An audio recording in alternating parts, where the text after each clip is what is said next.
Em nome do Pai, do Filho e do Espírito Santo. Amém. Amado irmão, amada irmã, é com grande alegria que nós estamos aqui para juntos estudarmos e meditarmos o Evangelho proposto pela liturgia para a festa do batismo do Senhor. Certo? Se você não é inscrito aqui no canal, convido você a se inscrever, a curtir, comentar e enviar para outras pessoas e assim me ajudar nesta evangelização. Então, já quero começar comentando algo muito importante. Esse texto, ele já foi, em sua primeira parte, comentado na missa do terceiro domingo do Advento. Eu vou deixar um card, creio que aqui na parte superior da tela, ou à minha direita ou à minha esquerda, para que vocês possam ter acesso a esse vídeo, onde eu também esmiucei muito essa parte, tá bom? Vou retomar alguns pontos, mas eu vou focar mais na segunda parte do Evangelho, tá bom? Então é muito bom que você assista os dois, mas vamos lá. O texto se encontra lá em Lucas capítulo 3, versículo de 15 a 16 e depois de 21 e 22, que diz assim: O povo estava na expectativa e todos se perguntavam no seu íntimo se João não seria o Messias. Por isso João declarou a todos: Eu vos batizo com água, mas virá aquele que é mais forte do que eu, e eu não sou digno de desamarrar a correia de suas sandálias. Ele vos batizará no Espírito Santo e no fogo. Esse texto foi o que eu comentei lá dentro do terceiro domingo do Advento, do ano C. Só para poder pincelar aqui rapidamente, eu toquei em dois pontos especialmente falando. Né? Em primeiro lugar, eu comentei que muitas vezes nós refletimos a ideia de desamarrar as sandálias com a ideia de humildade. Mas tem uma outra conotação bem interessante. Né? Lá no Antigo Testamento, quando você desamarrava as sandálias, eu até li o texto aqui durante o vídeo, a gente refletiu juntos que desamarrar a sandália também indicava de que Jesus é que era o verdadeiro esposo de Israel.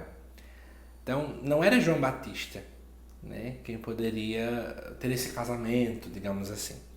E a segunda coisa que eu comentei foi essa questão do batismo no Espírito Santo e no fogo. O fogo ele tem ideia de purificação. Então, somente Cristo pode purificar completamente. Então, já repeti e vou dizer pela última vez. Assista esse vídeo, que já passou aí no card, e você vai poder aprofundar essa primeira parte. A segunda parte diz assim: Quando todo o povo estava sendo batizado, Jesus também recebeu o batismo. Eu já queria fazer um comentário aqui. Esse texto foi muito discutido no início da igreja, né? Porque, vejam bem, para que Jesus foi batizado?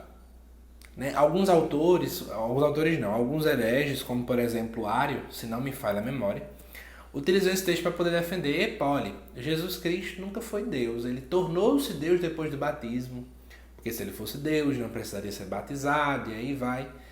Muita gente quis ficar dizendo que isso aqui era um texto, tipo, era uma metáfora, na verdade não tinha acontecido, mas os 4 evangelistas mencionam que Jesus foi batizado.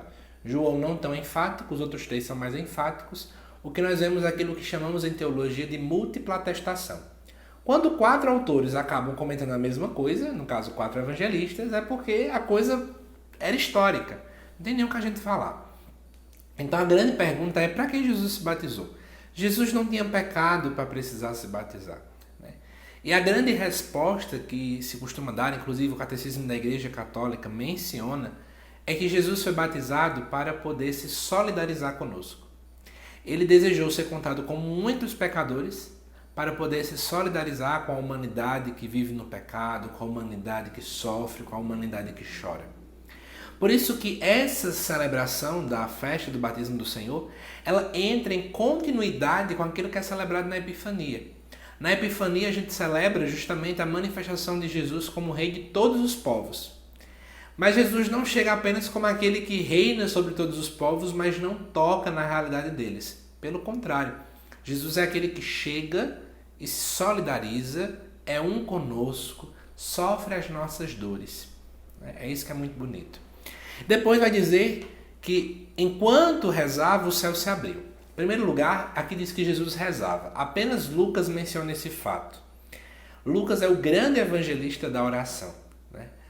Lucas sempre vai colocar Jesus rezando antes de decisões importantes, antes de momentos importantes.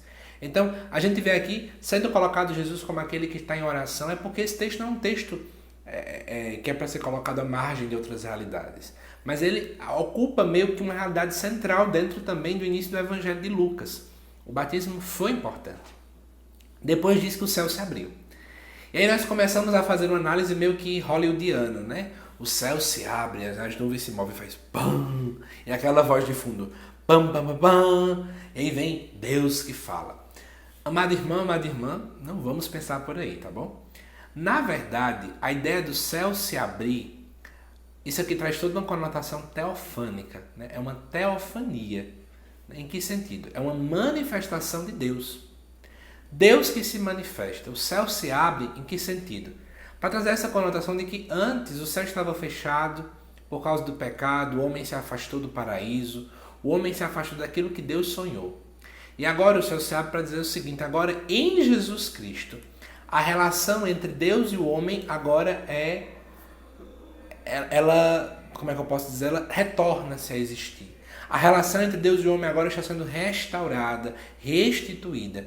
Né? É esse o ponto em que nós vamos enxergando aqui. Depois vai dizer que o Espírito Santo desce sobre Jesus e vai dizer o seguinte, que é em forma visível como pomba. E aí muita gente comenta a alusão da pomba com o dilúvio. Na verdade não é muito bem isso que a gente reflete, tá bom? Na verdade a pomba sempre tem uma alusão à nova criação. E eu vou até lhe ajudar a entender isso. O povo de Israel tinha um costume de associar a pomba com nova criação, porque o barulho que a pomba faz era similar a um grito, ou ao choro também, da criança, ou no caso ao grito da mãe, quando ela está dando a luz. Né? Então o que acontece? A gente está vendo aqui que realmente remonta a uma nova criação, a um novo nascimento, e de fato em Jesus Cristo uma nova criação acontece. E aí vem do céu uma voz, tu és o meu filho amado, em ti põe o meu bem-querer. Isso é um eco da primeira leitura. Então é como se Lucas, ao escrever esse texto, ele dissesse, olha, o Pai agora proclama sua profecia para poder dizer que Jesus é aquele servo de Yahvé que sofre para nos salvar, né? Que oferta tudo ao Pai, que se entrega de modo total para nos salvar. É esse o eco, né, em que Lucas remonta para nós. E a grande pergunta é o que a gente pode meditar diante disso. Né? Em primeiro lugar, nós temos um Deus que se solidariza das nossas dores. Muitas vezes a gente vive uma relação muito apática com Deus. Parece que Deus é um Deus tão distante, é um Deus que não nos ouve, é um Deus que não olha para as nossas mazelas. Mas o evangelista Lucas, ao trazer todo esse relato para nós, ele mostra, né? Jesus sempre se solidarizou conosco. Jesus foi um conosco. Uma outra coisa que nós podemos muito bem relembrar, em Cristo o céu agora se abriu. Não existe essa distância. Que bom, né? Agora nós temos um acesso mais direto. A graça de Deus se manifesta. E um terceiro ponto é que o fato de Jesus Cristo de fato ser batizado, ele eleva agora o nosso olhar para o nosso batismo. Você já parou para louvar a Deus pelo teu batismo? Porque você teve a graça de ser batizado independentemente da sua idade. Eu sei que eu já tenho questionado isso nos vídeos anteriores, mas faz-se necessário mais uma vez trazer esse ponto. Será que nós, amados irmãos e irmãs, temos assumido o nosso batismo? Será que nós, pelo batismo, temos buscado nos configurar com a nossa vida, com o nosso jeito de agir a Cristo? Pelo batismo nós somos enxertados na Trindade. Nós devemos ser semelhantes a Cristo, amar como Ele amou, viver como Ele viveu, servir como Ele serviu, né? Anunciar o reino como Ele anunciou. Será que a gente tem feito isso no nosso trabalho, nos nossos estudos, nos nossos amizades, nossos relacionamentos? Essa é a grande provocação que a festa do batismo do Senhor traz a cada um de nós. E eu convido você a essa meditação. Um santo e abençoado domingo do batismo do Senhor. Que Deus te abençoe e até semana que vem, onde voltaremos com as meditações de cada texto também do próximo domingo, tá bom? Um abraço, que Deus te abençoe e até mais.